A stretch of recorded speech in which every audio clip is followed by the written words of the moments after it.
শুভেচ্ছা সহ আমন্ত্রণ প্রত্যেককে নিটল টাটা এটিএন সংলাপে আপনাদের সাথে আছি আমি আমিনুল মজলিস। দর্শক, আপনারা জানেন সমসাময়িক এবং জনগুরুত্বপূর্ণ বিভিন্ন বিষয় নিয়ে আমাদের আলোচনা অনুষ্ঠান। আমাদের আজকের আলোচ্য বিষয় কতটা নিরাপদ কন্যা জায়া জননী। এ বিষয়ে আলাপ করবার জন্য স্টুডিওতে রয়েছেন দুজন সম্মানিত অতিথি।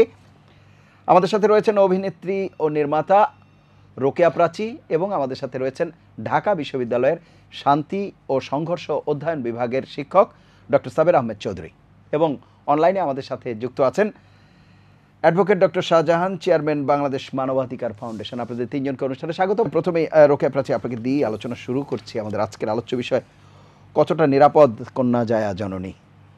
আসলে এটি খুবই অস্বস্তির বিষয় যে খুব স্বল্প সময়ের ব্যবধানে আমাদেরকে এই বিষয়গুলো নিয়ে আলাপ করতে হচ্ছে। আলাপটি অবশ্য নিরন্তর একটি প্রক্রিয়া, আমাদেরকে নিয়মের কারণেই আলাপ করতে হয়। গতকালকেই ক্যাবিনেটে যেই প্রতিবেদনটি এসেছে, আমি আপনার সুবিধার্থে একটু বলি। 2020-21 অর্থবছরে 2019-20 অর্থবছরের তুলনায় সামগ্রিকভাবে মামলার সংখ্যা কমলেও নারী নির্যাতন এবং ধর্ষণ সম্পর্কিত মামলাগুলো বেড়েছে। যদি সার্বিকভাবে বিষয়টি বলেন, আমরা জানি করোনার কারণে এই সমস্যাটি তৈরি হচ্ছে, পুরো বিষয়টি যদি একটু ব্যাখ্যা করেন। ধন্যবাদ। আসলে নিরাপদ শব্দটা তো অনেক ব্যাপক, বরং আমরা যদি এই মামলা বা এই ঘটনাগুলোকে ব্যাখ্যা করে যদি বলি, সেটা হচ্ছে যে এটা তো ডকুমেন্টেড, এর বাইরেও হয়তো আরও ঘটনা আছে, কিন্তু আমার কাছে মনে হয় যে কতটা ঘটনা ঘটলো তার বাইরেও কিন্তু আরও বিষয় আছে। ডিভোর্সের সংখ্যাও বেড়েছে আগের তুলনায় অনেক বেশি। তো একদম নিরাপদ না এই কথাটা যেমন আমরা ঢালাওভাবে বলতে পারি না, কারণ আমাদের মেয়েরা কিন্তু অনেকেই তো কাজ করছে, পড়াশোনা করছে, কিন্তু আবার কিছু সংখ্যক, একটা সংখ্যক আমরা দেখছি যে এই সংখ্যাটা যেমন ধর্ষণের ক্ষেত্রে, তারপরে নারী নির্যাতনের ক্ষেত্রে, ডোমেস্টিক ভায়োলেন্সের ক্ষেত্রে, বা কন্যা শিশু যারা একদম ছোট শিশুদের নির্যাতনের ক্ষেত্রে আমরা দেখেছি আগের তুলনায় প্রতি বছরই বাড়ছে। তার মানে আসলে এখানে অনেকগুলো বিষয় আছে। একটা হচ্ছে পারিবারিক শিক্ষার বিষয়, আর একটা হচ্ছে রাষ্ট্র আসলে কতটা প্রোটেকশন দিতে পারছে। এখন রাষ্ট্র প্রোটেকশন তখনই দেবে যখন সবাই থানা বা মামলার দিকে যাবে। থানা বা মামলাতে আসলে সবাই যায়ও না। তো এইরকম অনেক ঘটনা আছে যেখানে গিয়ে সেই এত দীর্ঘমেয়াদী হয় মামলার প্রক্রিয়াটা, অনেক পরিবার সেই পর্যন্ত ধৈর্য রাখতে পারছে না বা সামাজিকভাবে এমন হেয় প্রতিপন্ন হয়ে যান যে মামলা করতে যাওয়াটা বা থানায় যাওয়াটা তাদের জন্য বিব্রতকর অভিজ্ঞতা হয়। তো সেই কারণে আমার মনে হয় যে আমরা ধরেন চাকরির ক্ষেত্রে, লেখাপড়ার ক্ষেত্রে আমাদের মেয়েদের কিন্তু এগিয়ে যাওয়ার যে রেশিও, আমরা পার্শ্ববর্তী দেশগুলোর তুলনায় কিন্তু আমরা অনেক এগিয়ে। চাকরির ক্ষেত্রে আমাদের মেয়েরা যে পরিমাণ চাকরি করছে এখন এবং ক্ষমতায়িত যে জায়গাগুলো, সেখানে যদি আমরা পার্সেন্টেজ হিসাব করি আমাদের মেয়েরা কিন্তু অনেক দূর গেছে। কিন্তু আবার এই নির্যাতনের ঘরে যখন আমরা আসি তখন বেড়ে যাচ্ছে। তার মানে আসলে আমাদের পারিবারিক শিক্ষার জায়গা, দৃষ্টিভঙ্গির জায়গাটি পাল্টায়নি।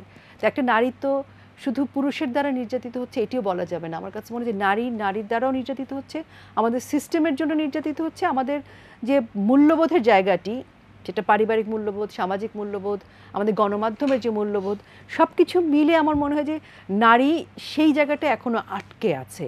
মানে একজন নারী অর্থনৈতিকভাবে মুক্তির জায়গায় গেছে, সে হয়তো অর্থনৈতিকভাবে সচ্ছল, সে টাকা ইনকাম করতে পারছে, একটা ভালো পোস্টে আছে, চাকরি করছে, কিন্তু ঘরে গিয়ে সে কতটা এম্পাওয়ারমেন্টের জায়গায়, সে কতটা স্বাধীন, সে কি ডিসিশন মেকার, সে কি তার কথাটা বলতে পারছে, বা সে তাকে যখন কেউ ধমক দিচ্ছে বা নির্যাতন করছে শারীরিক বা মানসিকভাবে, সে কি তার প্রত্যুত্তর করতে পারছে, বা সে কি সেটির জন্য আইনের আশ্রয় নিয়ে, দেখা গেলো আইনের আশ্রয় নেওয়ার পর এই যে ঘরটা ছেড়ে সে বেরিয়ে গেল আইনের কাছে, হয়তো আইনের কাছে গিয়েও সে তেমন কিছু পেল না, সমাজও তাকে তেমনভাবে সম্মানিত করলো না, আবার তার ঘরের যে জায়গাটি ছিল সেটিও কিন্তু সে তার ক্ষুণ্ণ হচ্ছে। তো নারীটি আসলে তাকে প্রোটেকশন দেওয়ার জন্য যে চতুর্দিকে যে বলয়টা তৈরি করা দরকার, ঘরে বাইরে, সেই বলয়টার জায়গায় কোথায় যেন আমার মনে হয় যে আমাদের আসলে বিচ্ছিন্নতা রয়েছে। আমরা এখনও নারীকে সেই সহনশীল বা সেই জায়গা থেকে দেখি না।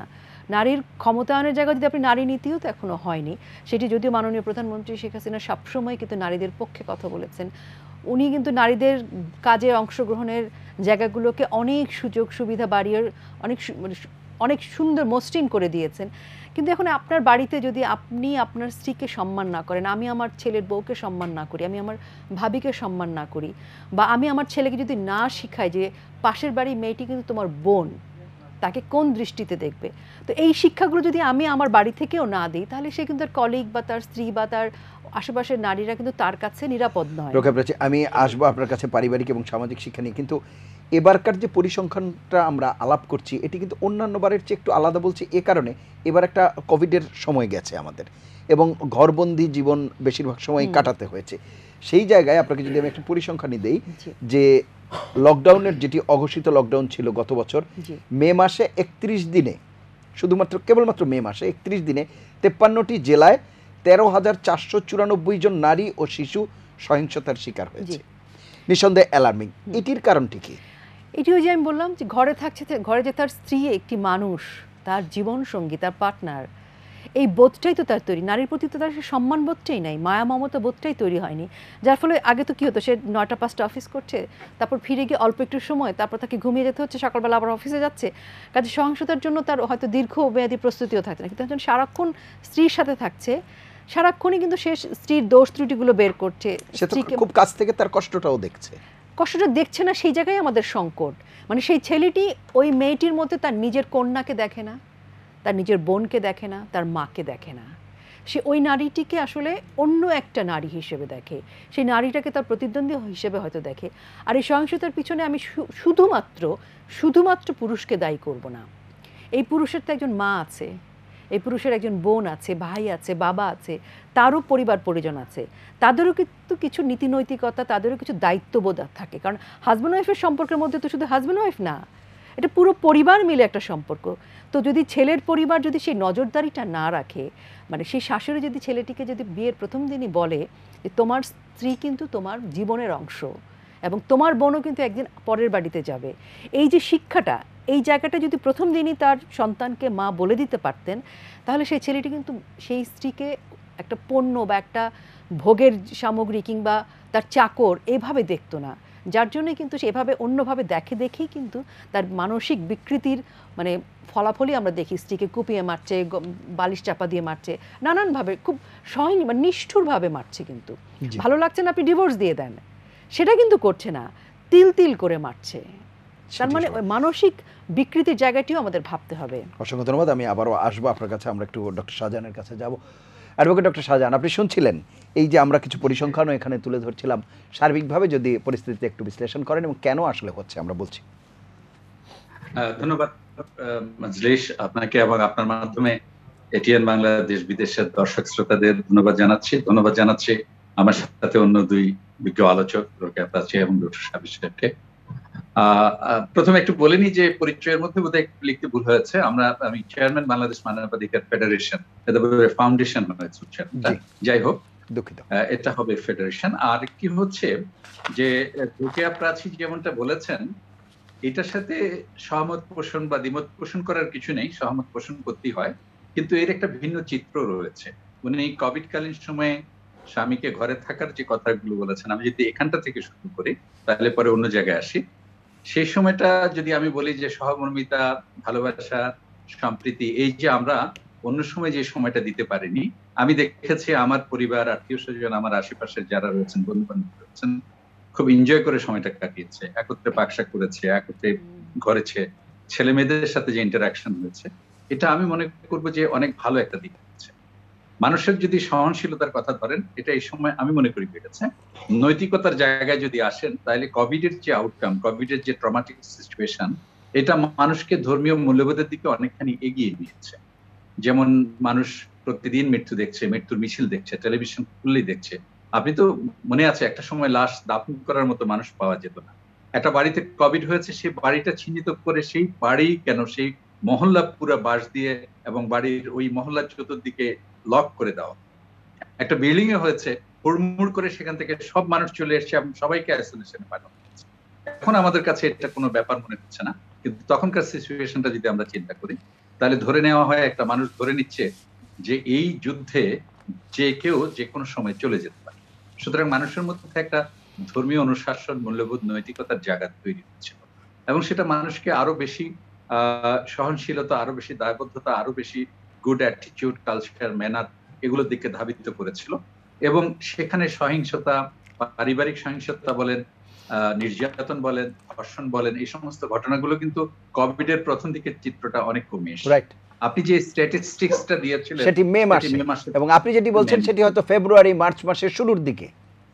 এক্সাক্ট।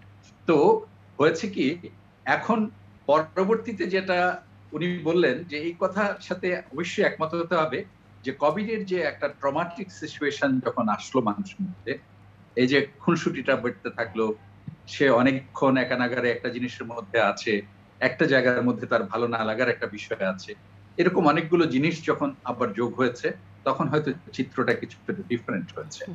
আবার হয়তো সেই সময় আমি জানি না এই চিত্রটা ইনফ্যাক্ট আনফরচুনেটলি এরকম হওয়ার কথা ছিল না, বাট ভেরি আনফরচুনেটলি এটা এরকম হয়েছে। এবং এরকম হওয়ার পিছনে আমি মনে করি যে ট্রমাটিক সিচুয়েশনটা একেবারে অনেক ক্ষেত্রে দায়ী, যে মানুষের মধ্যে যে কোভিড জনিত কারণে, এটা শুধু বাংলাদেশে না সারা বিশ্বেই একই অবস্থা তৈরি হচ্ছে এবং মানসিক সমস্যাটা এটা তৈরি হচ্ছে। রোকেয়া প্রাচীর একটা কথার সাথে আমি যদি একটু যুক্ত করি, যেটা বললাম যে পার্ট পার্ট করে যদি বলি, ডিসক্রিমিনেশনের কথাটা উনি বলেছেন যে অনেক সময় নারীর সম্মানের জায়গাটা ছেলেদের কর্তৃক, আমি পক্ষপাতিত্বমূলক ভাবে বলছি না, আপনি দেখেন ডিসক্রিমিনেশনটা কিন্তু নারীর প্রতি নারীরই বেশি হয়। একটা বৌমা যখন ঘরে শ্বশুরের উনি কাছে সে কথাটা যতটা উল্লেখ আদরের, করেছেন। ততটা শাশুড়ির কাছে কিন্তু নয়। একটা ভাবি দেবরের কাছে যতটা গ্রহণযোগ্য, ননদের কাছে ততটা নয়। সুতরাং নারীর কাছে ডিসক্রিমিনেশনের শিকার হয়। সুতরাং শ্বশুর হয়তো তাকে মেয়ের মতো করে দেখছে, শাশুড়ি হয়তো, উনি যেমনটা বলেছেন, শাশুড়ি হয়তো তেমনটা দেখছেন না। শাশুড়ি যদি মনে করতেন যে আমার মেয়েও এরকম হতো, অথবা আরেকটি বউ যখন আমার বাড়িতে এসছে সে আমার মেয়ে হতে পারে, বা আমার মেয়ে যখন আরেকজনের ঘরে যাচ্ছে সে এরকম হতে পারে। এটা তো আমরা ডোমেস্টিক ভায়োলেন্সের কথা বলছি, ডোমেস্টিক সাইডটার কথা বলছি। কিন্তু ইন জেনারেল যদি আপনি নারী নির্যাতনের কথা বলেন, শিশু নির্যাতনের কথা বলেন, অন্যান্য ভায়োলেন্সের কথা বলেন, তাহলে মানসিকতার পরিবর্তনটা কতটা নিচ্ছে দেখেন। ওই সময়ও কিন্তু বাসের মধ্যে ধর্ষণের ঘটনা ঘটেছে, যেটার কারণে দিল্লিতে এত বিশাল ঘটনা হয়ে গেল, বাংলাদেশের সাভারে হলো, এবং জানে যে এদের সবাইকে ধরা হলো, হেল্পার সহ শুরু করে, মানে অনেক ভয়াবহ শাস্তির বিধান রয়েছে। তারপরেও কিন্তু বেশ পরপর কয়েকটি ইনসিডেন্টের কথা আছে। খুব রিসেন্ট ইনসিডেন্টের কথা ধরেন যে বদরুন্নেসা কলেজের একটি ছাত্রী বাসে উঠে সে হাফ ভাড়া দাবি করেছে, যে তার এটা তারা মনে করছে ছাত্রছাত্রীদের একটা অধিকার, বহুদিন থেকে তারা এনজয় করে এসেছে। তো সুতরাং সেখানে সে নেবে কি নেবে না, কিন্তু একটা ছাত্রীকে ধর্ষণের হুমকি দেওয়া, আমাদের সমাজ, আমাদের নীতি নৈতিকতা, মানসিকতার কোনটা জায়গায় চলে গেছে। আপনি দেখেন, আমি একটা কথা বলি, যখন ছাত্ররা আন্দোলন করেছে, রাজপথে ট্রাফিক নিয়ন্ত্রণ করেছে, সবকিছু করেছে, সেটা ছিল অনেক সুন্দর। এর কারণ হচ্ছে ছাত্রদের মধ্যে যে নীতি নৈতিকতা, আদর্শ মূল্যবোধের জায়গাটা, তারা যখন এই যে একটা ইনসিডেন্টকে কেন্দ্র করে, এয়ারপোর্ট রোডে 3 জন মারা যাওয়ার ঘটনাকে কেন্দ্র করে যখন 2-3 দিন তারা দেশকে টেক ওভার করলো, তখন দেখেন তারা একটা ইনোভেটিভ সিস্টেম পর্যন্ত করলো, যে একটা থার্ড লেন চালু করলো, যেটা দিয়ে অ্যাম্বুলেন্স চলে যাবে, ফায়ার ব্রিগেড একটা দিয়ে চলে যাবে। তারা যদি এত ইনোভেটিভ চিন্তা চেতনা করে করতে পারে, আবার যখন শ্রমিকরা যখন আন্দোলন করে বন্ধ করলো, তখন তারা এই শ্রমিকদেরই বা তাদেরই সহকর্মীকে পুড়িয়ে মারলো, অ্যাম্বুলেন্সকে পথের মধ্যে বাধা দিয়ে বসিয়ে রাখলো, সেই অ্যাম্বুলেন্স বাচ্চা প্রসব করার জন্য মা মেডিকেলে আসতে পারলো না। অর্থাৎ সবকিছুটা মানুষের মানসিকতা, নৈতিকতা, মূল্যবোধ, এথিক্স, মরালিটি, ভ্যালুর জায়গাটা। এখন এই ভ্যালুর জায়গাটা কে তৈরি করে? আপনি যদি স্কুল আপনি এই বিষয়ে আরো বিস্তারিত বলবেন, আমরা একটু শুনে আসি ডক্টর সাবের আহমেদ চৌধুরীর কাছে, এরপরে আবারও আমি আপনার কাছে আসবো যে এই ভ্যালুর জায়গাটা কে তৈরি করবে বা মোরাল যে জায়গাটা। ডক্টর সাবের আহমেদ চৌধুরী। ধন্যবাদ। মূলত যে জায়গাটা নিয়ে আমরা আলোচনা করছিলাম, এটা ইউনাইটেড নেশনস এটাকে ঘোষণা করেছে আপনার শ্যাডো প্যান্ডেমিক বলে, এবং সারা বিশ্বব্যাপী এই সহিংসতাগুলো, এই ঘটনাগুলো ঘটেছে। এবং করোনাকালীন সময়ে সামনে যে 25শে নভেম্বর ভায়োলেন্স অ্যাগেনস্ট উইমেন বিশ্বব্যাপী যেই দিবসটি পালিত হবে, সেখানেও বিভিন্ন ইউনাইটেড নেশনসের যে স্লোগানগুলো আছে সেখানে এই ঘটনাগুলো উঠে এসেছে। এখন এখানে প্রথমে বোঝার বিষয় হচ্ছে যে একটা সমাজের যে কোনো পরিবর্তন, মূল্যবোধ বা অন্যান্য যে জায়গাগুলো রয়েছে সেটা খুব দ্রুত ঘটে না। আমরা জাস্ট বিগত 1 বছরের কথা বলছি। সময়কালটা যদি আমরা দেখি, এইভাবে বিশ্লেষণ করি, 2020-এর মার্চের শেষ দিক থেকে করোনাকালীন সময়ের উত্তরণ, তো সেই জায়গা থেকে 2020-এর জুন থেকে 2021-এর জুন যদি আমরা ধরি, সেই 1 বছর সময়কালীন জায়গাটায় এটার মূল যে জায়গাটা, দ্য এফেক্ট অফ করোনা, এটা যদি আমরা ধরি, কারণ সমাজের অবক্ষয় মূল্যবোধ, সেটার সাথে সাথে এই সময়ে যেই দেশব্যাপী আপনার চাকরি হারানো, তারপরে আপনার যে ট্রমা, ফ্রাস্ট্রেশন, এটা মানুষের মধ্যে একটা ভিন্ন জায়গা তৈরি করেছে। এবং মানুষ সে ভায়োলেন্ট হয়ে উঠেছে, তার কাজ নেই, চাকরি নেই। এবং যেই জায়গাটা বলছি এখানে সামাজিক শ্রেণীকরণ যদি বলি, আমরা উচ্চবিত্ত বা মধ্যবিত্ত পরিবারগুলোতে দেখেছি যে বাচ্চাদের সময় দেয়া বা এই জাতীয় বিষয়গুলো এসছে, কারণ in most of the cases তারা অনেক লেস এফেক্টেড হয়েছে, তাদের আয়ের জায়গাটা অতটা এফেক্টেড হয়নি, সো তার মানসিকভাবে তার ট্রমার জায়গাটা ছিল অনেকটা স্বাভাবিক। কিন্তু আমরা দেখেছি নিম্নবিত্ত পরিবারগুলো থেকে শুরু করে অসংখ্য মানুষ ঘর ছাড়া হয়েছে, বাড়ি ছাড়া হয়েছে, চাকরিচ্যুত হয়েছে, বিভিন্ন জায়গায় আশ্রয় নিয়েছে। তবে বিষয় হলো যে এই পরিসংখ্যানের সাথে সাথে যেটা খুব প্রণিধানযোগ্য বা বিশেষভাবে উল্লেখ্য, যে আমাদের সার্বিক সমাজ ব্যবস্থায় যে নিরাপত্তার জায়গাটা নিয়ে আমরা প্রায়শই আলোচনা করি, বিভিন্ন সময় আমাদের কথা বলার সুযোগ ঘটে। প্রথমত হচ্ছে এটা আমাদের এখানে খুব সমাজ ব্যবস্থাটাই এরকম যেটা রিপোর্টেড হয় খুবই কম। তো এই যে রিপোর্টেড না হতে হতে, নিগৃহীত হতে হতে এমন একটা অবস্থা দাঁড়ায়, তখন আসলে দেয়ালে পিঠ ঠেকে যায়। কিন্তু বিষয়টা এরকম কেন? কারণ আমরা যেই সিস্টেমটা তৈরি করে রেখেছি এই পুরুষতান্ত্রিক সমাজ ব্যবস্থার সাথে সাথে আমাদের সামাজিক বা রাষ্ট্রীয় যেই জায়গাগুলো রয়েছে, সেটা খুব যে বেশি নারীর জন্য অনুকূল, কন্যা যায় জননী আমরা যেটাই বলি না কেন, সেটা আসলে ঠিক বলা যাবে না। আমাদের এখানে দেখেন যে প্রথম অভিযোগের যে জায়গাগুলো পারিবারিকভাবেই কিন্তু অনেক কিছু সমাধান হয়ে যাওয়ার কথা ছিল, পরিবারের অবস্থান সেখানে আমরা পাই না, সেই জায়গাটা, রেসপেক্টের জায়গাটা অনেক জায়গায় কমে গেছে। কারণ আমরা যদি আরও 60-70 বছর আগের যে ঘটনাগুলো দেখি, সেখানে অনেক কিছু ফ্যামিলি লেভেলে সলভ হয়েছে। আপনি সেখানে যদি না সলভ করতে পারেন, আপনি কোথায় যাবেন? আপনি যাবেন লোকাল রিপ্রেজেন্টেটিভ, ইউনিয়ন কাউন্সিলে অথবা ওয়ার্ডে, সেখানে কিন্তু একটা কমিটি থাকার কথা এডিআরের জন্য, বিভিন্ন ধরনের এই ধরনের ডিসপিউট করার জন্য। দুর্ভাগ্যজনক হলেও সত্য, আমাদের ইউনিয়নের সেই লিগ্যাল এইড কমিটি একটা আমরা কাজ করাতে পারিনি।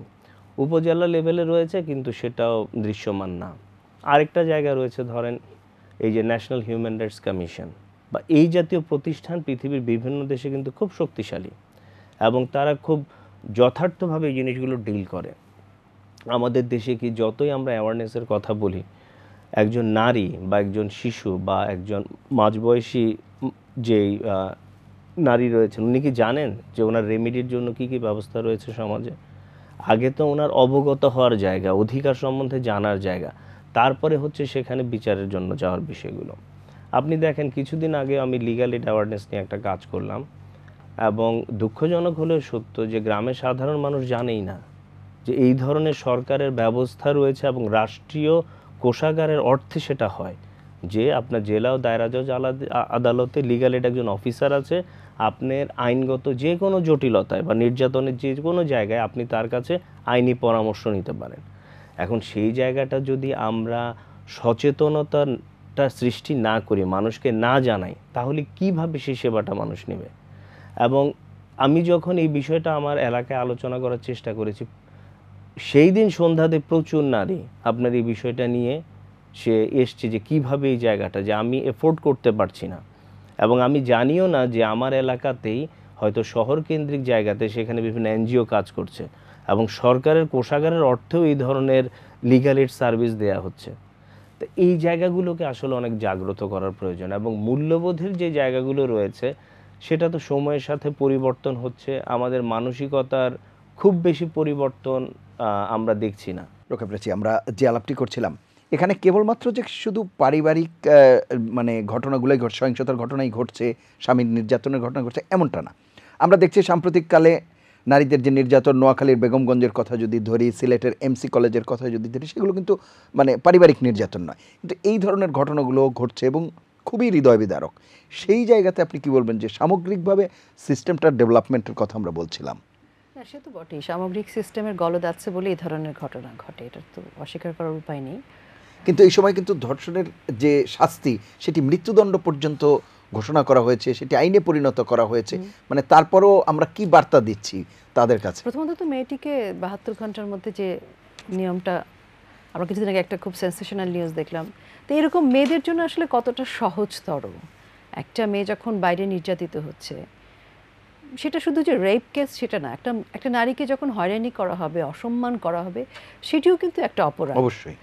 তো আমরা শুধু এক্সট্রিম কেন ভাববো, মানে মেরে ফেলা বা রেপ কেস পর্যন্ত কেন, যে কোনো রকমের কুদৃষ্টি দেয়া, অসম্মান করাটাই একটা অপরাধ, যেটা সভ্য দেশের ক্ষেত্রে আমরা দেখে এসেছি। পৃথিবীর কোথাও কিন্তু কেউ একটা মেয়েকে একটা খারাপ কথা বলে পার পেয়ে যাবে না। আমরা পার পেতে সাহায্য করছি, সেটা আইন আছে। আমাদের মাননীয় প্রধানমন্ত্রী যে সকল কেসের ক্ষেত্রে আলোকপাত করেছেন, বলেছেন, উনি দৃষ্টি দিয়েছেন, সেগুলোর কিন্তু আমরা খুব দ্রুত রেজাল্টও পেয়েছি। কিন্তু মাননীয় প্রধানমন্ত্রীকে তো একা সকল কিছু দেখা সম্ভব না, উনি দেখছেন। তারপরও তো এখন ধরেন আপামর জনসাধারণের জন্য যে ঘটনাগুলো ঘটছে, তারা কোথায় যাবে? তো ছোটোখাটো যে কোনো একদম এক্সট্রিম পর্যন্ত যখন হয়ে যাচ্ছে, তখন সেই পরিবারের পাশে আসলে কে দাঁড়াচ্ছে? তো সেই পরিবারের পাশে কিন্তু সমাজের কারো কিন্তু তখন কোনো আলোকপাত থাকে না। এখন যে ছেলেটা একটা মেয়েকে অসম্মান করছে, তাকে কি তার পরিবার, ধরেই নিলাম পরিবার নয় তার পক্ষে, কিন্তু তার মহল্লার লোকজন, তারা কি তাকে বয়কট করছে সামাজিকভাবে? করছে না। এখন সে যখন থানা যাচ্ছে, সেও কিন্তু কোনো না কোনোভাবে আইনের ফাঁকফোকর তৈরি করে, তার সুবিধার্থে পয়সা খরচ করে কিংবা ভিকটিমের ফ্যামিলিকে ভয় দেখিয়ে সে কিন্তু বেরিয়ে যাচ্ছে। এখন যখন সে বেরিয়ে যাচ্ছে, তারপরে কিন্তু সে পরিশুদ্ধ একজন মানুষ। কিন্তু যে মেয়েটি আইনের আশ্রয় নিচ্ছে বা যে মেয়েটি ভিকটিম হচ্ছে, তাকে কিন্তু সমাজ খুব বেশি তার পক্ষে কাজ করছে না। এখন আমি বলবো যে সিস্টেম তো শুধু থানা না, সিস্টেম তো শুধু কোর্ট কাছারি না, সিস্টেম তো আমি আপনিও। তো আমরা আমাদের দায়িত্বটুকু তো আমরা পালন করি না। আমরা যখন জঙ্গিবাদের সময় যখন আমরা জঙ্গিদের লাশ পড়ে থাকতে দেখেছি, কোনো পরিবার জঙ্গির লাশ কিন্তু ছেলে বলে কিন্তু গ্রহণ করেনি।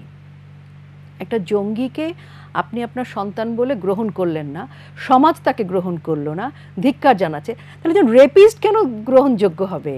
তাহলে একজন রেপিস্টকে কি আমরা ওই দৃষ্টিতে দেখতে পারি না? তো পরিবার, সমাজ, কেউ তো তাকে, এবং সে তারপর গিয়ে কিন্তু সে তার অফিস আদালত সবই করছে, তারপর বিয়েও করছে, সে কোনো সমস্যা নাই তো তাকে তো কেউ আসলে ফেলে দিচ্ছে না, সে তো সমাজে একদম তার জায়গায় বহাল তবিয়তে আছে। কিন্তু যে পরিবার, হয়তো আইনের দৃষ্টিতে বলা হয়ে থাকে যে অভিযোগ যতক্ষণ পর্যন্ত প্রমাণিত না হবে, আমি সেটাই বললাম 72 ঘন্টার যে বিষয়টা আমরা শুনলাম, কিংবা এটিও না, আমরা ভুলে গেলাম এই ঘটনাটা ঘটেনি, কিন্তু মেয়েটি থানায় যাবে, মেয়েটিকে প্রমাণ করতে হবে, মেয়েটিকে এই ফর্মুলা করতে হবে। এখন একটা মেয়ে কি ছোটোবেলায় প্রথমেই শিখবে যে রেপ হলে আমাকে এই করতে হবে? পরিবার কি তার সন্তানকে, প্রত্যেক বাবা মাকে তার মেয়েকে শিখাবে তুমি কিন্তু রেপ হইতে পারো, রেপ হলে তোমার এই করতে হবে, এই প্রমাণ রেখে দিতে হবে? নাকি মানে আইনকে প্রমাণ করতে হবে ছেলেটি নির্দোষ না দোষী? ছেলেটি প্রমাণ করবে সে রেপ করেনি, মেয়েটি কেন প্রমাণ করবে সে রেপ হয়েছে? এখন একটা মেয়ে যখন এই প্রমাণের জন্য, যখন মেয়েটি সামাজিকভাবে এবং আইনের মধ্যে কি যেন ওই সিস্টেমের মধ্যে মেয়েটি পড়ে যায়, আমার তখন দেখে মনে হয়েছে মেয়েটি না যায় ভালো ছিল। তার যে তখন মানসিক অবস্থাটা হয়, আমরা তো তার পাশে আসলে কেউ দাঁড়াই না, আমরা একটা খবর হিসেবে দেখি। তো এই জায়গাগুলো আমার মনে হয় আমাদের দেখা দরকার। আমরা ভিকটিমকে কিভাবে দেখব, আমরা দোষীকে কিভাবে দেখব, এবং সিস্টেমে যখন সে, এই সিস্টেমকে আমি আপনি কিভাবে একা ঠিক করব? আমার মন মানসিকতাই তো নাই। আমরা তো সবাই পরিবার থেকে আসছি, তো আমাদের যদি সবার ইচ্ছের জায়গাটাই তৈরি না হয়, তো সিস্টেমে যারা বসে আছে তারা তো কোনো না কোনো পরিবার থেকেই গেছে। এখন সিস্টেমে যারা আছে তারা যদি সবাই ধরে নেয় যে এই একটি প্রশ্নে দল মত নির্বিশেষে আমরা এক থাকব, আমাদের একটাই লক্ষ্য থাকবে, আমরা কোনো নারী নির্যাতনে, সে স্বামী হোক, সে রেপিস্ট হোক, একটা মেয়ের ওড়না ধরে টান দিল বা একটা মেয়েকে বাসে খারাপ কথা বলল, খারাপ দৃষ্টিতে দেখলো, যে কোনো কিছু, আমরা এই জায়গাগুলোতে কখনোই কোনো কম্প্রোমাইজ করব না।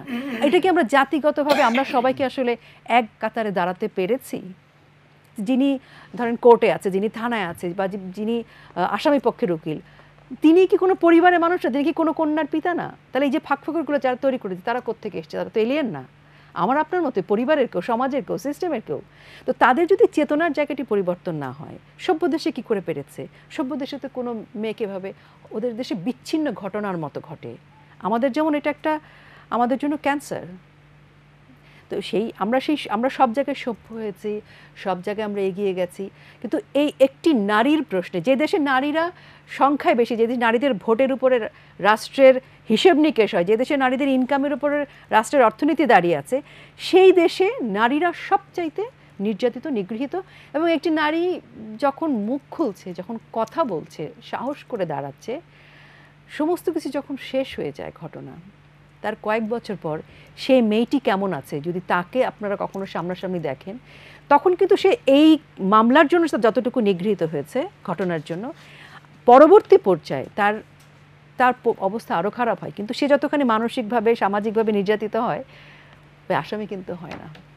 জি, অসংখ্য ধন্যবাদ। আমি যাব অ্যাডভোকেট ডক্টর শাহজাহান, আপনি শুনছিলেন এই যে বলা হচ্ছে যে একজন নারী সহিংসতার শিকার হওয়ার পর আসলে সে যখন মুখ খোলে সেটিই তো তার আসলে প্রতিবাদের প্রথম ধাপ, তার উদ্যোগের প্রথম ধাপ, কিন্তু সেই ধাপটাকেই আমরা অঙ্কুরে বিনষ্ট করে দেই এবং তাকে যে প্রশ্নের মুখোমুখি হতে হয়, অনেকেই বলে যে সে তো হয়তো শারীরিকভাবে একবার নির্যাতিত হয়, কিন্তু যখন তাকে নানাবার ধাপে ধাপে প্রশ্নের সম্মুখীন হতে হয় তাকে তো বারংবার সেই নির্যাতনের শিকার হতে হচ্ছে।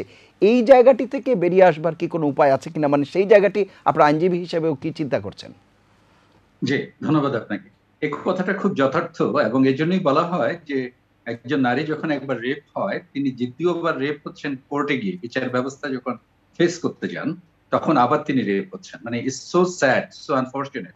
She is very correctly said যে ধরুন আমি ব্যক্তিগতভাবে একজন আইনজীবী হিসেবে আমি কখনো কোনো রেপিস্টের পক্ষে মামলা করি না, মার্ডারার অথবা ড্রাগ ডুয়েলার বা এনি আনইথিক্যাল ইমোরাল মামলা যেটাতে মিথ্যা বলতে হবে বা কোনো অন্যায়কারীকে প্রশ্রয় দিতে হবে আমি করি না। এরকম কতজন আছে যে করে না, সেই স্ট্যাটিস্টিক্সটা ভিন্ন।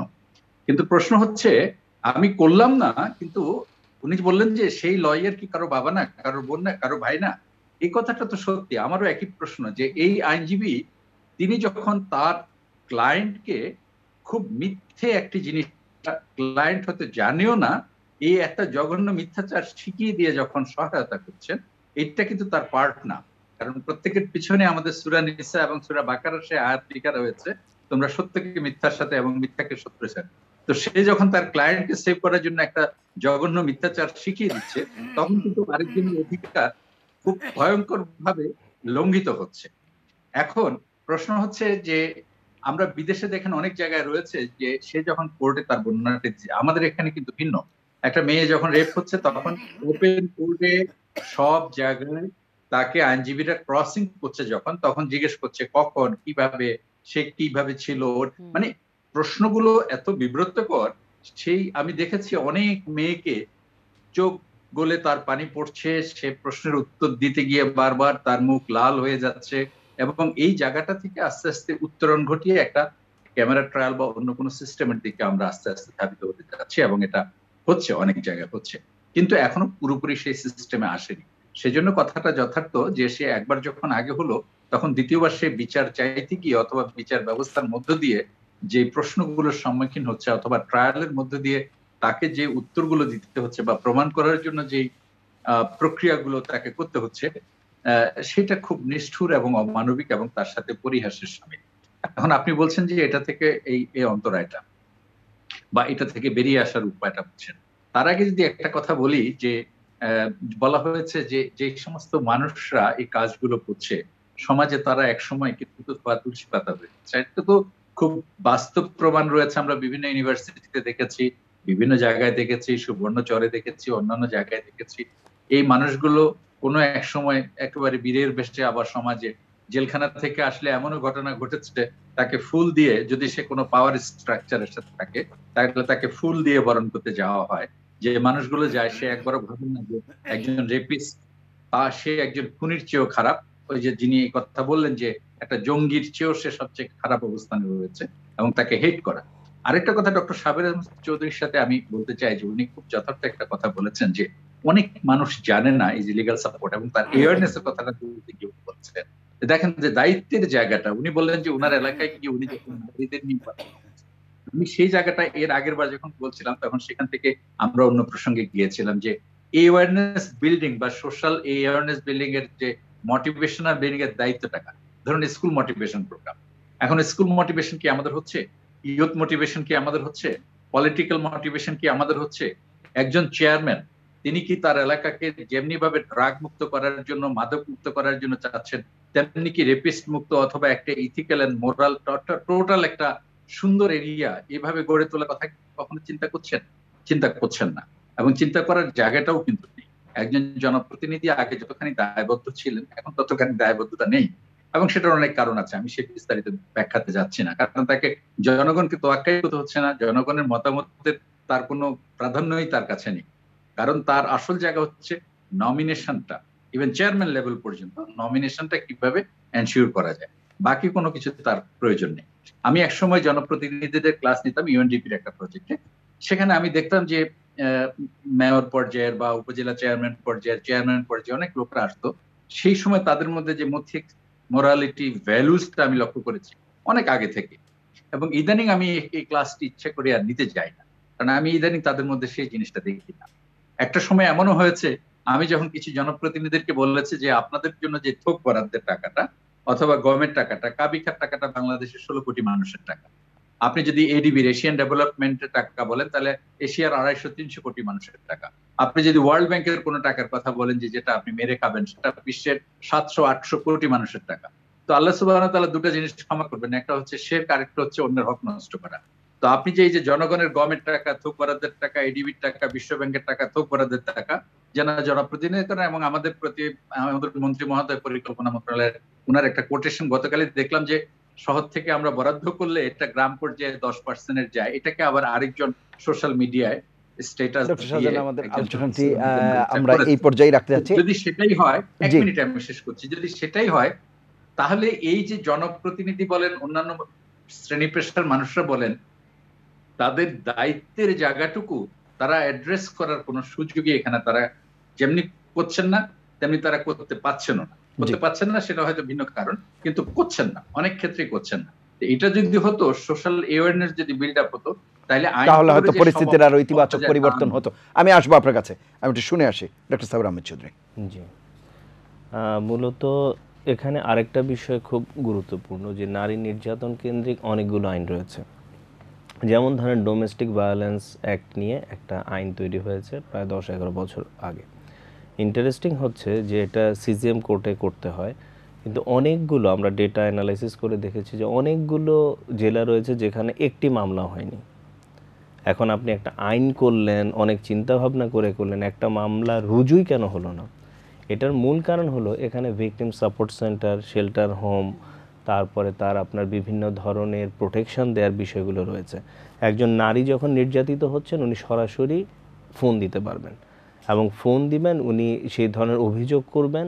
সেই ক্ষেত্রে তাকে কিন্তু তিনি যদি মনে করেন যে যার সাথে বসবাস করছেন সেখানে তার থাকাটা তার জন্য নিরাপদ না, তাহলে কিন্তু তাকে রাষ্ট্রের ব্যবস্থা করতে হবে, তার প্রোটেকশনের, শেল্টারের, খাদ্যের সব কিছু।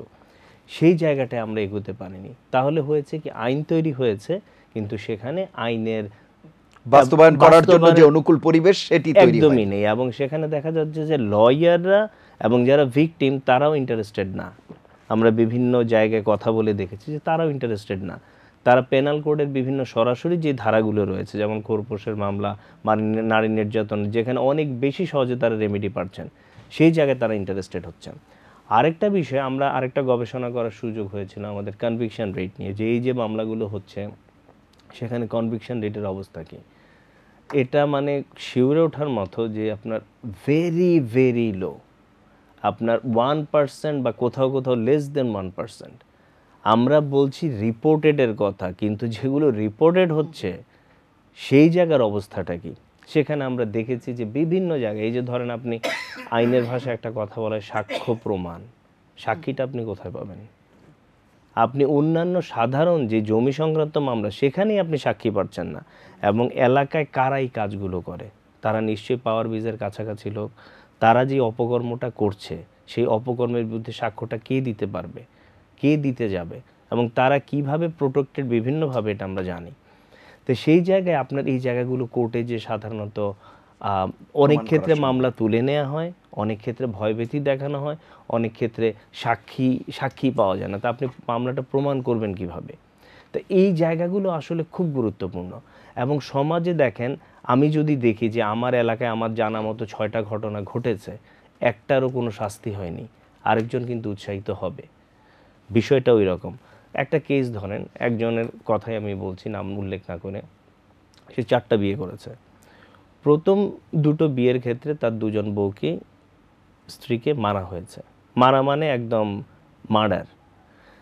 একটাতেও সে দোষী সাব্যস্ত হয়নি। সে বিভিন্ন আইনের কলা কৌশলের মাধ্যমে পার পেয়ে গেছে। এবং তার যেই এখন সে আপনার বর্তমান যে পরিস্থিতি, 4র্থ ওয়াইফ তার রয়েছে, বিগত 3জন ডিভোর্স হয়ে গেছে, এখন সে স্কুলের ম্যানেজিং কমিটি সহ বিভিন্ন জায়গায় সে ভালো একটা অবস্থানে রয়েছে সমাজে, এবং সে বিভিন্ন জায়গায় পদ নিচ্ছে। তো সবার কাছে একটা মেসেজ গেছে যে এই বিষয়গুলো আসলে খুব বড় অপরাধ না, বা অপরাধ করলেও পার পাওয়া যায়। তা আপনি উৎসাহিত হবেন না কেন? এবং আরেকটা বিষয় আমরা দেখছি গ্রামেগঞ্জে, এবং খুব অ্যালার্মিং, এই জন্যই উল্লেখ করছি, যে মেয়েরা যে বিভিন্নভাবে, আপনার বাবা বলি, চাচা বলি, আমরা তো শুধু বৈবাহিক সম্পর্কের জায়গাগুলোতে বলি, এগুলো যে আলাদা যে প্যাট্রিয়ার্কাল সোসাইটিতে ভিক্টিমাইজড হয়। আপনার একটা মেয়েকে করছে কি, আপনার বারবার বিয়ে দিচ্ছে। আমি একটা ঘটনা জানি যেখানে একটা মেয়েকে 3বার বিয়ে দেওয়া হয়েছে।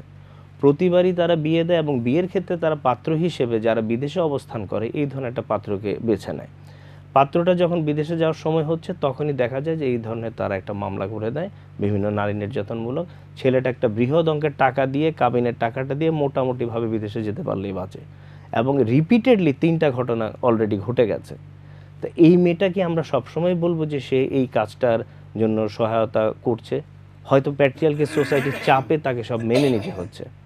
তো এই যে আমাদের সমাজ ব্যবস্থার যে জায়গাগুলো, আমরা যদি একটা ঘটনা ঘটে যে কোনো এলাকায়, আপনার শহর কেন্দ্রিক বা গ্রাম কেন্দ্রিক হলে আরও বেশি, ওনাদের তো আইনের এত মারপ্যাচ এত কিছু জানার কথা না।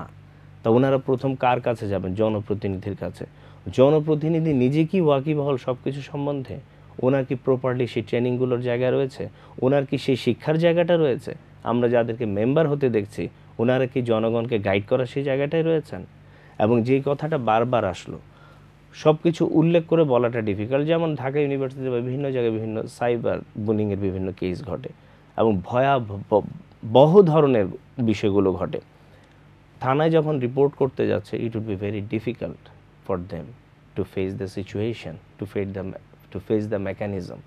এবং দেখা যাচ্ছে যে ঘটনা সত্য, সব কিছু সত্য, কিন্তু রাষ্ট্র এখনও তৈরি হয়নি অনেকগুলো জায়গাতে যে কি করে এটা সাপোর্টটা দেয়া যাবে। এবং আমরা এই শ্যাডো প্যান্ডামিক যেটা বলছিলাম বা যে ডেটাগুলি আপনি দিয়েছেন, এখানে আমরা দেখেছি একটা বৃহৎ সংখ্যক কেস এসছে সাইবার বুলিংয়ের সারা দেশব্যাপী। তো মানুষ অনেক বেশি সময় ফেসবুক বা সোশ্যাল মিডিয়াতে কাটিয়েছে, এবং বিভিন্নভাবে সে প্রতারিত হয়েছে, নির্যাতিত হয়েছে। এবং প্রতারণার জায়গাটা তো শুধু ফিজিক্যাল না, এটা সাইকোলজিক্যাল, এটা আপনার ইকোনমিক্যাল, বিভিন্ন জায়গায় সেক্সুয়াল, বিভিন্ন জিনিসগুলো এখানে ইনভলভ। তো এই যে জায়গায় নারীর যে সার্বিক অবস্থান, সেখানে রাষ্ট্রকে যেমন প্রস্তুত হওয়ার প্রয়োজন রয়েছে, সচেতনতার জায়গায় ইনস্টিটিউশনগুলোকে তৈরি করতে হবে। আমরা ইনস্টিটিউশন তৈরি করছি, কিন্তু এগুলোর কোনো ইম্প্যাক্ট আমরা দেখছি না। ন্যাশনাল হিউম্যান রাইটস কমিশন বলেন বা লিগ্যাল এড সার্ভিস বলেন, রাষ্ট্র কিন্তু আস্তে আস্তে পৃথিবীর বিভিন্ন দেশের মডেলকে অনুসরণ করে অনেক কিছু ব্যবস্থা করছে, কিন্তু এটা মানুষের দোরগোড়ায় যদি না পৌঁছায়, শিক্ষিত সমাজ যদি এটা দোরগোড়ায় নিয়ে না যায়, রাষ্ট্র ব্যবস্থা যদি না নিয়ে যায়, তাহলে এই যে মানুষের যে অধিকার, কন্যা জায়া জননীর যে অধিকার, এটা এস্টাবলিশড হওয়া খুব কঠিন। আপনার এই যে নারী শিশুদের যে জিনিসটা একদম আবহমান কাল থেকে ঘটছে, যে সে যে আপনার নারী শিশু বিভিন্নভাবে নির্যাতিত হচ্ছে, এই জিনিসগুলো তো মোটেই আমাদের সমাজে রিপোর্টেড হয় না। এগুলো আপনার ঘটনাগুলো দেখা যায় যে একটা পর্যায়ে সেটেলড হয়ে গেছে। এবং এই যে যে জায়গাগুলো, এখানে শিক্ষার যে বিষয়গুলো, বা ধরেন এই যে আমাদের স্কুল এডুকেশন সিস্টেমগুলোতে, এগুলো তাদেরকে জানানো যে রেমিডির কোন ব্যাপারগুলো রয়েছে, কোনটা আইনের দ্বারা সে কিভাবে কোন জায়গাটায় পেতে পারে, অভিযোগের জন্য সে কোথায় যেতে পারে, এগুলো ধীরে ধীরে এখন প্রয়োজন রয়েছে। আমাদের কারিকুলামে না হলেও বিভিন্ন ট্রেনিংয়ের মাধ্যমে, অ্যাওয়ারনেস প্রোগ্রামের মাধ্যমে মানুষের দোরগোড়ায় এই বিষয়গুলো আমি পৌঁছে দিতে সচেতনতার হবে। বিষয় নিয়ে আপনার কাছে আবারও আসবো। রোকেব প্রাচী, এখানে বেশ কিছু বিষয়ে আলোচিত হয়েছে। একটি বিষয়, কর্মক্ষেত্রে আমরা বলছি নারীর ক্ষমতায়নের কথা বলছি, এবং অনেকটা সন্তোষজনকই আমরা এই জায়গায় নারীর যে ক্ষমতায়নের বিষয়, কিন্তু কর্মক্ষেত্রে নারীর মানে নিরাপত্তার অবস্থাটা কি? ট্রান্সপারেন্সি ইন্টারন্যাশনাল বাংলাদেশ টিআইবি এই সাম্প্রতিক যে তথ্য, তাতে দেখা যাচ্ছে বিভিন্ন দায়িত্ব পালনের সময় 5 থেকে 10% ইউএনওই শুধু যৌন হয়রানির শিকার হচ্ছে। এবং দেখেন, আমরা সাম্প্রতিক সময়েও জানি 2020 সালের সেপ্টেম্বরে দিনাজপুরের ঘোড়াঘাটে যে উপজেলা নির্বাহী অফিসার, তার অবস্থাটি আমরা জানি। এছাড়া 31 জানুয়ারি আমরা ভোলার লালমোহনে স্বাস্থ্য কমপ্লেক্সে একজন জ্যেষ্ঠ নার্স, স্টাফ নার্স, মিডওয়াইফকে মারধর এবং শারীরিক নির্যাতন করে রোগীর স্বজনরা। এরা কিন্তু মোটামুটি নারীর ক্ষমতায়নের যে কথাটি বলি, সেই জায়গায় খুব স্বস্তির জায়গায়, কিন্তু তারপরেও এই অবস্থাটি তৈরি হচ্ছে। এবং অন্যান্য ক্ষেত্রে তাহলে কি অবস্থা? হ্যাঁ, মানে এখানে তো যে জড়িত দেখছি সেটা সবাই সরকারি কর্মকর্তা। তার মানে সরকারি কর্মকর্তা মানে তার তো আসলে আলাদা একটা অবস্থান, প্রোটেকশন আছে। সে কথাই বলছি। প্রোটেকশন থেকেই উনি প্রোটেকশনটা পাননি, কারণ একজন নারী একটা চেয়ারে বসেছেন, কিন্তু পুরুষ যে দেখছে সে তো ভাবছে একটা মহিলা বসে আছে। ওটা যে চেয়ার মানে একটা পজিশন, সে বাংলাদেশের রাষ্ট্রকে রিপ্রেজেন্ট করছে, একটা একটা মানে একটা ইনস্টিটিউটকে রিপ্রেজেন্ট করছে, সেভাবে দেখছে না। তার কাছে সে হচ্ছে একটা মহিলা, সে যেভাবে একটা মেয়েকে ভাবে, তার মাথার মধ্যে একটা মেয়ে সম্পর্কে বোধটা যেরকম সেটাই। তাই ঘরের মেয়েটিকে যখন উনি খারাপ কথা বলতে বলতে সাহস বেড়ে গেছে, ঘরের বউকে একটা দুটা খারাপ কথা বলেছে, গায়ে হাত তুলেছে, কাজে উনি যখন ভেবেছে যে আমি তো আসলে বলতেই পারি, একটা মেয়েকে খারাপ কথা বলতে পারি, মারতে পারি, তার তো শিক্ষার জায়গাটা, তার চেতনার জায়গাটা তো একটা মেয়ে মানুষকে কিছু বলা কোনো ব্যাপারই না। তাহলে ওই যে চেয়ারে যিনি বসে আছে সেও তো মেয়ে আসলে তার কাছে, তো তার তো চেতনা জগত জায়গা থেকে সে তাকে মেয়ে মানুষ মনে করে এবং তাকে টর্চার করা যায় এই শিক্ষাটা বা এই বোধটা থেকেই করেছে। তো আমরা শুধু সরকারি না, আমরা বেসরকারি পর্যায়েও কিন্তু দেখি আমাদের নারীরা নানানভাবে হেয় প্রতিপন্ন হয়, বাসে যাওয়া আসা সব কিছুতে। এবং যে মানে সবচেয়ে বড় কথা হচ্ছে একটা মেয়েকে শারীরিকভাবে নির্যাতনের চাইতেও ভয়াবহ যেটা আমার কাছে মনে হয়, যে দৃষ্টিতে দেখা হয়, এই দৃষ্টিটার কি পানিশমেন্ট বলেন? আপনি তো প্রমাণ করতে পারবেন না যে কুদৃষ্টি দেয়া। এখন কুদৃষ্টিটা আমরা কিভাবে ব্যাখ্যা করব? একটা পুরুষ যখন অসম্মানের দৃষ্টিতে দেখছে, খুব অশালীন দৃষ্টিতে দেখছে, এটা তো আপনি কোর্ট কাছারিতে প্রমাণ করতে পারবেন না, এটার কোনো আইন নাই। তাহলে এই যে ঘটনাটি, এই নৃশংসতাটা তো একটা নারীকে বা একজন অফিসারকে নানানভাবে মানসিক নির্যাতনের মাধ্যমে কিন্তু সে একসময় হতাশ হয়ে যেতে পারে, এবং তাকে দেখে আরেকটা নারী কিন্তু কর্মক্ষেত্রে যেতে নিরাশ হবে। তো এরকম ক্ষেত্রে আমার মনে হয় যে, আমি জানি রাষ্ট্রই আসলে সকল কিছুর সমাধানের জায়গা, আমাদের অ্যাডভোকেসি করতে হবে। অ্যাডভোকেসিটা আমরা আসলে কোথায় কোথায় করব? অ্যাডভোকেসিটার দায়িত্বগুলো কাদের? আমাদের বাংলাদেশে অনেক এনজিও আছে এবং সরকারিভাবেও অনেক অ্যাডভোকেসির সুযোগ সুবিধার কথা, অনেক প্রোগ্রামের কথা আমরা জানি। দেখেন, অ্যাসিড মারা ভয়ঙ্কর অপরাধ, অ্যাসিড কিন্তু একদম শূন্যের কোটায় এসছে। কেন? অ্যাসিডের ভয়াবহতা নিয়ে কিন্তু যে পরিমাণ ক্যাম্পেইন হয়েছে দেশে বিদেশে, এবং শাস্তিটা এমন একটা জায়গায় গিয়েছে, সর্বোচ্চ শাস্তি মৃত্যুদণ্ড, তো সেখানে এবং দ্রুত বিচারে গেছে সেটি, যার ফলে অ্যাসিড কিন্তু আজকে নেই। এখন আপনি নারীর প্রতি সহিংসতা, নারীর প্রতি অসম্মান, নারীর প্রতি নির্যাতন, সেটি ঘরে বাইরে অফিসে যেখানেই হোক, নির্যাতন তো নির্যাতনই আসলে। আর কোভিড বা এই শ্যাডো প্যান্ডামিক বলে আমি মনে করি না। আপনার স্ট্রেস দেখে আপনি আপনার বউকে মারবেন, এই রাইট আপনাকে কে দিয়েছে? তাহলে আপনার ওয়াইফ যখন চাকরি করে, উনার স্ট্রেস হলে কি আপনাকে মারবে? এটা তো কোনো যুক্তি হতে পারে না। তার মানে যে বউ পিটার, ওয়াইফ বিটার, যে সে আসলে ওয়াইফ বিটারে অল দ্য টাইম, বা যে খারাপ সে খারাপই। সেজন্য আমার মনে হয় যে আমাদের আসলে ক্যাম্পেইনটাকে যে লেভেলে নেওয়া দরকার, মানে সেই লেভেলটা কতখানি। এখন আমি আমার বাচ্চাকে শিখাবো, আমার বাচ্চা স্কুলে গিয়ে শিখবে, আমার বাচ্চা কলেজে পড়বে তখন আবার শিখবে, ইউনিভার্সিটিতে যাবে তখন আবার শিখবে, এবং সে যখন তার অফিসের ট্রেনিং করবে তখন আবার শিখবে। এ তো না হয় আমরা শিখলাম, তারপরে না শিখলে কি হবে? আমরা না শিখলে কী হবে? সেই জায়গাটাকে একটু চূড়ান্ত জায়গায় নিতে হবে। সেটা যদি আপনি, এটার কোনো বিকল্প নেই। আমি যদি মনে করেন আমাকে কোনো ছেলে খারাপ কথা বললাম, যদি কোথাও ফোন করে সাথে সাথে সেটার মানে সারা বিশ্বে যেটা আছে, আমি যদি সেই মানে সাপোর্টটা পাই, তাহলে আরেকটা ছেলে এই সাহস কোনো দিনই পাবে না। আমরা টেলিভিশন চ্যানেলেও দেখছি, সব জায়গায় দেখছি, আসলে কোনো না কোনোভাবে একটা মেয়ে যখন কাজ করতে আসছে, সে নিজের ভুলে হোক, সরলতার সুযোগে হোক, নানান ফর্মেটে নানানভাবে কিন্তু নির্যাতন হচ্ছেই, এবং চাইল্ড অ্যাবিউজও দেখছি আমরা, সবই হচ্ছে। তো এই জায়গাগুলোতে অ্যাডভোকেসি যেমন খুব এক্সট্রিম লেভেলে নিতে হবে, তেমনি আমি মনে করি রাষ্ট্র চূড়ান্ত পর্যায়ের শাস্তিটাকে নিশ্চিত করতে হবে। শাস্তি আপনাকে নিশ্চিত না করলে, এক্সাম্পল ক্রিয়েট না করলে, আমরা কোনোদিন একটা নারীকে আসলে সেই জায়গায় পাঠাতে পারবো না। অসংখ্য ধন্যবাদ অ্যাডভোকেট ডক্টর শাহজাহান। আপনি শুনছিলেন এই যে শাস্তির কথা বলা হচ্ছে, আপনি হয়তো সার্বিকভাবে বলবেন, কিন্তু শাস্তির বিষয়টি যদি আমি বলি, আমাদের এখানে এক ধরনের মানে মাইন্ডসেট হয়ে গেছে, এবং আমরাও এক ধরনের স্বস্তি বোধ করি যে আখেরে যে শাস্তি হলেই বোধহয় সব শেষ হয়ে গেল। কিন্তু যদি আমরা একটু দীর্ঘমেয়াদী একটা চিন্তা করি যে এই শাস্তিটা পেতে যত সময় লাগে, এরপরে শাস্তি পাওয়ার পরে তার ভেতরে যে ধকল বা যে হয়রানি, তাকে যে ভোগান্তি, যে সময়ের ভিতর দিয়ে সে গেল, তার কম্পেনসেশনটা কি? শাস্তিটাই কি মুখ্য কথা? একটা অপরাধ হলো, তার হয়তো শাস্তি হবে, কিন্তু এই শাস্তি নিতে যে তাকে যেই যেই জায়গায় যে যে ধাপ অতিক্রম করতে হলো, তার যে ক্ষতি হলো, সেইগুলোর মানে মানসিক ক্ষতি, আর্থিক ক্ষতি, সামাজিকভাবে ক্ষতি, এইগুলোর প্রত্যেকটার কম্পেনসেশন কি? আমি একটু জাস্ট 5 সেকেন্ড একটা জিনিস শুধু জি, please. যুক্ত করতে চাই। সেটা হচ্ছে যে শাস্তি 2000 টাকা জরিমানা বা রেপিস্টের সাথে বিয়ে নয়, চূড়ান্ত শাস্তি, এই কথাটা আমি মেনশন করেছিলাম। জি, ডক্টর শাহজাহান। আচ্ছা, ধন্যবাদ ধন্যবাদ মজলিস সাহেব। আমি এখানে দুটো বিষয়ে একটু দ্বিমত পোষণ করছি। উইথ ডিউ রেসপেক্ট, আমাদের দেশে যে স্ট্যাটিস্টিক্সটা দিয়েছেন, this is a very few, যদিও এই ফিউ হওয়া উচিত নয়, তারপরেও আমি বলছি যে exception is not the example. আপনি যদি মার্কিন যুক্তরাষ্ট্রের স্ট্যাটিস্টিক্স দেখেন, ইউরোপের স্ট্যাটিস্টিক্স দেখেন, বিশ্বের বহু দেশের স্ট্যাটিস্টিক্স দেখেন, যারা সেখানে নারী সেনা কর্মকর্তা, পুলিশ কর্মকর্তা রয়েছে, অন্যান্য কলিগ রয়েছে, তাদের নির্যাতনের যে মাত্রাটা, সেটার তুলনায় আমাদের দেশে অনেক কম। আপনি ধরেন আমাদের সুপ্রিম কোর্টে, হাইয়েস্ট জুডিশিয়ারিতে, মানে এখন অ্যাপিলেট ডিভিশন থেকে শুরু করে হাইকোর্ট ডিভিশন, তারপরে বিভিন্ন জুডিশিয়ারিতে বহু নারী বিচারক রয়েছে, অনেক নারী পুলিশ কর্মকর্তা রয়েছেন, নারী সেনাবাহিনী সদস্য রয়েছেন, নারী ম্যাজিস্ট্রেট রয়েছেন, নারী সাংবাদিক রয়েছেন, নারী ডাক্তার রয়েছেন, নারী আইনজীবী রয়েছেন, নারী টিচার রয়েছেন। সব প্রফেশনে কিন্তু আমরা প্রতিনিধিত্বের একটা বিশাল দিক পাই। এখানে কিন্তু হিউমিলেশনের কথাটা আসে না।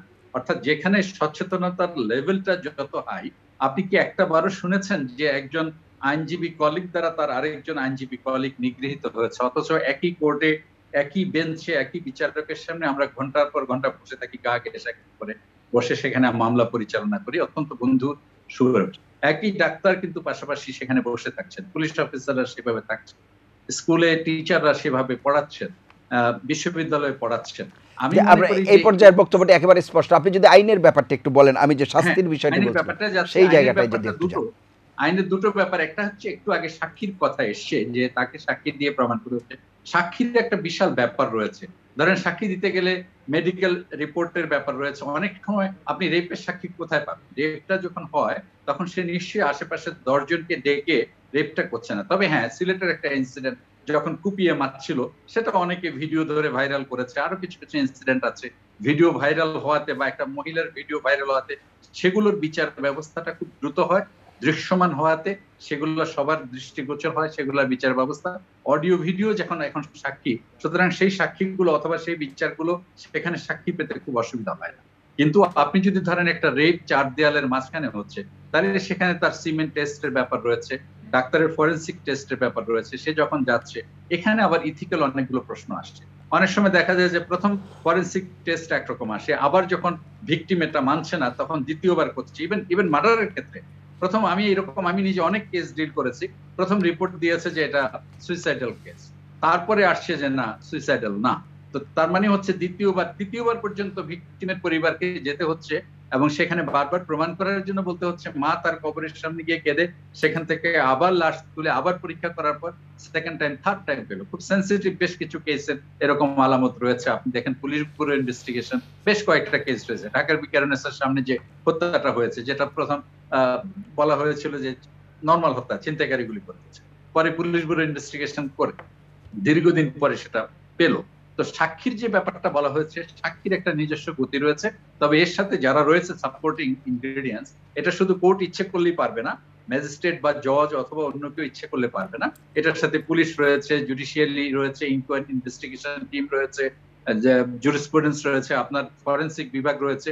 সবার সম্মিলিত একটা ইথিক্যাল এন্ড মোরাল ভ্যালুস যদি এখানে কাজ করে, তাহলে সাক্ষী যে শুধু ডক্টর শাহজাহান, আমি কিন্তু এই বিষয়টি জানতে চাইনি। আমি যেটি জানতে চেয়েছিলাম সেটি হচ্ছে যে শাস্তি ধরেন হয়ে গেল, কিন্তু শাস্তিটাই মুখ্য কেন আমাদের সমাজে হয়ে যাচ্ছে, যে আমরা শাস্তিটাকেই প্রাধান্য দিচ্ছি, কিন্তু শাস্তির পরে সে যেই ধাপ অতিক্রম করে শাস্তিতে গেল, তখন তার যে ভোগান্তি হলো, সেই কম্পেনসেশনের কোনো ব্যবস্থা আছে কিনা আইনে, সেই বিষয়টি এটা আমি বলি। ধরুন একটা মানুষ যখন আন্ডার ট্রায়াল প্রিজনার থাকে, ধরুন একজন মানুষ আন্ডার ট্রায়াল প্রিজনার হিসেবে আছে, এখন এখানে 23 জন আসামি হয়েছে। আমাদের এখানে এমনও হয়েছে এক মামলায় 5000 আসামি এবং অসংখ্য অজ্ঞাত আসামি। পুলিশ যখন যাকে তাকে ধরছে, অনেক সময় অভিযোগ উঠে যে সেখানে অনেক বাণিজ্য হয়। আচ্ছা, আমি সেদিকে গেলাম না, আপনি কম্পেনসেশনের কথা বলছেন, শাস্তির কথা বলছেন। এখন ধরেন অনেক নিরীহ মানুষও কিন্তু এই প্রক্রিয়ায় ভিক্টিমাইজ হয়ে যায়।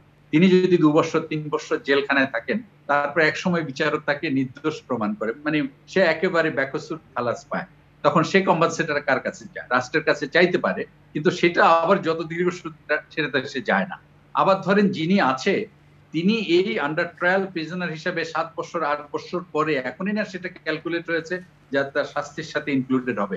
একটা সময় ছিল সেটা হতো না। এখন ধরুন তার যাবজ্জীবন হতো, অথবা তার একটা দীর্ঘমেয়াদী কারাবাস হতো, সেখান থেকে এটা যখন কারা যায়, অথবা একজন ফাঁসির আসামি কন্ডেম সেলে যখন থাকেন।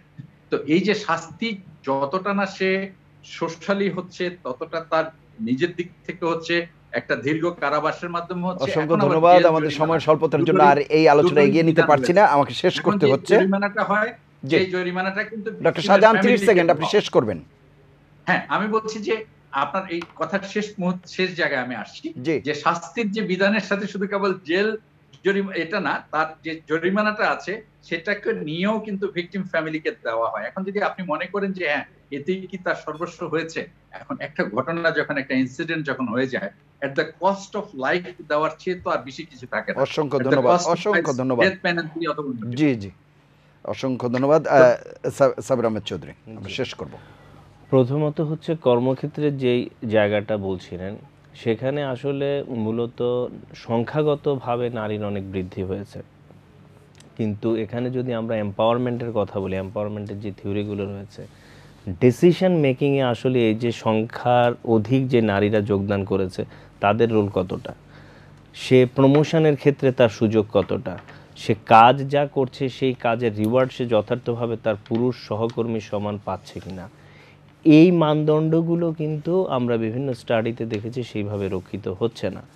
এবং আমরা নারীদের এখনও এটা একটা বিরাট নিউজ হয়ে যায় যে খুব স্বাভাবিকভাবে যে প্রথম নারী এই পদে এসছেন, তো সেই অবস্থাটা হয়তো আস্তে আস্তে পরিবর্তন হবে, কিন্তু এখনও ডিসিশন মেকিং থেকে শুরু করে বিভিন্ন জায়গায়, এটা প্রাইভেট পাবলিক যে কোনো অর্গানাইজেশনেই এখন ইনস্টিটিউশনালাইজ জায়গায় আসেনি, মানসিকতার জায়গাটা সেখানে আসেনি।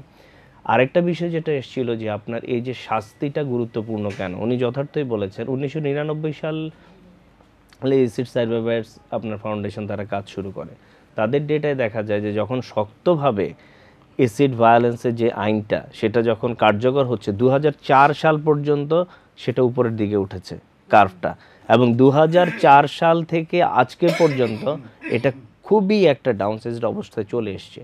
এটার মূল কারণ হচ্ছে দ্রুত বিচার, দৃষ্টান্তমূলক বিচার। তা এই বিচার ব্যবস্থার যে সংস্কৃতি, এটা যদি সুদৃঢ়ভাবে পালন করা যায় সেটার অবশ্যই যথার্থতা রয়েছে। এই যে সাক্ষ্য প্রমাণের যে জায়গাটা বলছিলাম, এখনও আমরা সেকেলে অনেক সিস্টেম, এই যে ফরেন্সিক রিপোর্ট, এটা ধরেন এখন ইমেইলে সহজে আপনি পাঠিয়ে দিতে পারেন, কিন্তু দেখা যাচ্ছে যে তারা সেটা না করে বারবার একটা রিপোর্টের জন্য যেতে হচ্ছে তদন্তকারী কর্মকর্তাকে, এবং সেখানে রিপোর্টের বিভিন্ন রকম ভিন্নতার কথা যিনি বললেন একবারে যথার্থ। তো এই যে আপনার ইনভেস্টিগেশনের একটা টোটাল খুব কমপ্লেক্স প্রসেস, এবং এটার থেকে কোনো বেরিয়ে একটা আসতে যদি আপনি যথার্থভাবে চার্জশিট থেকে শুরু করে ইনভেস্টিগেশন, ফরেন্সিক, আপনি যদি যথার্থ রিপোর্টটা পান, এটা বোঝা যাবে যে আপনি যথেষ্ট ভাগ্যবান মানুষ। জি এবং প্রতিটা জায়গায় অনেক কাঠখড় পোহাতে হয়। আমরা যেই জায়গায় অনেকগুলো আপনার এই ধরনের মামলার সাথে সাথে নির্যাতন অন্যান্য মামলায় আপনার যেই জায়গাগুলোতে আপনার সংরক্ষণ করা হয় বিভিন্ন এভিডেন্স, ওগুলোরও আপনার একদম সুব্যবস্থা নেই। এগুলো বারবার বলা হচ্ছে, কিন্তু আসলে এই বিচার বিভাগ কেন্দ্রিক এই জায়গাগুলোতে আমরা তেমন কোনো উন্নয়ন দীর্ঘ সময় ধরে চোখে পড়ছে না। অসংখ্য ধন্যবাদ আপনাদের তিনজনকে অনুষ্ঠানে অংশ নেওয়ার জন্য। প্রিয় দর্শক, এই ছিল আজকের নিটল টাটা এটিএন সংলাপ। আমরা আলাপ করছিলাম কতটা নিরাপদ আমাদের কন্যা জায়া জননী। সেক্ষেত্রে তিনজন আলোচক যে কথা বলেছেন সেটি হচ্ছে যে নিরাপদ থাকতে হলে পরিবার থেকেই আসলে আমাদের সেই শিক্ষাটা গ্রহণ করতে হবে। এটি যেমন একটি বিষয়, সমাজের চোখকে বদলাতে হবে, সমাজের দৃষ্টিভঙ্গি পাল্টাতে হবে, এবং রাষ্ট্রের যে দায়িত্ব দ্রুত বিচার নিশ্চিত করার কথা বলা হচ্ছে, এবং তদন্ত এবং বিচারিক প্রক্রিয়ার ক্ষেত্রে যে বাধাগুলো আছে সেই ক্ষেত্রে বাধা অপসারণ করা এবং আরও সহজীকরণ করার উপর গুরুত্ব আরোপ করেছেন সম্মানিত আলোচকরা।